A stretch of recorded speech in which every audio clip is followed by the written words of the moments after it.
اکثر لوگ پوچھتے ہیں کہ اللہ پاک کو راضی کرنے کا بہترین طریقہ کیا ہے؟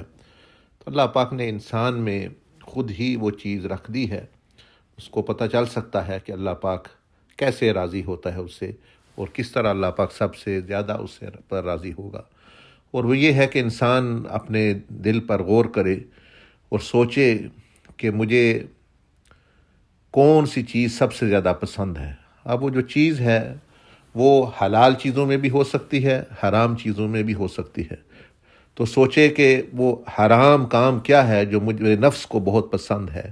کیا وہ زنا ہے، شراب ہے، جوا ہے، گالی گلوچ ہے، حب جاہ ہے، گانا بجانا ہے، جو بھی ہے۔ تو جب اس نے یہ پہچان لیا، بس وہ اللہ کی راہ میں قربان کر دے اور اللہ پاک کے لیے چھوڑ دے۔ اسی طرح پھر سوچے کہ پھر اس کے بعد میرے نفس کی خواہش یعنی کس حرام چیز کی طرف ہے، تو یہ گویا ایک چابی اس کو مل جائے گی اللہ پاک کا قرب حاصل کرنے کا۔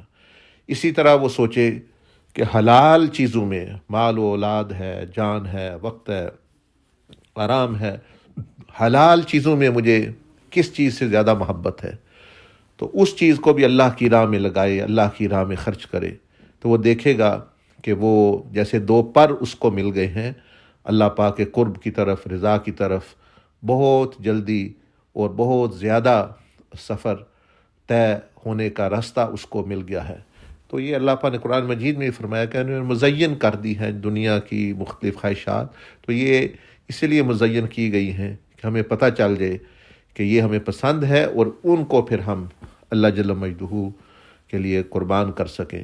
تو یہ ایک رستہ ہے بندے کو خود ہی یعنی پہچان کا، کہ یہ چابیاں مل جاتی ہیں جس سے اللہ کا قرب و رضا کے بہت سارے دروازے جو ہے وہ کھل جاتے ہیں۔ تو اس لیے ان چیزوں سے صرف نظر نہ کریں، ان کو پیچھے نہ رکھیں۔ جو تمہیں پسند ہے ان کو سامنے لا کے، یہ اللہ پاک کے قرب و رضا حاصل کرنے کا بہترین ذریعہ ہے۔